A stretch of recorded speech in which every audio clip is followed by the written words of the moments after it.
E para você, dependesse do resultado, vitória ou derrota, eu estava com vocês na tristeza também.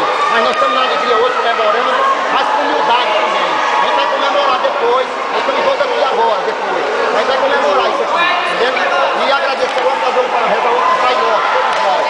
Pai Nosso, que está nas céus, santificado seja o vosso nome.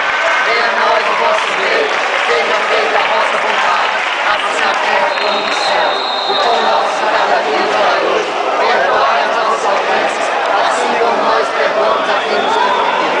Não nos deixeis cair em tentação, mas livrai do mal. Amém.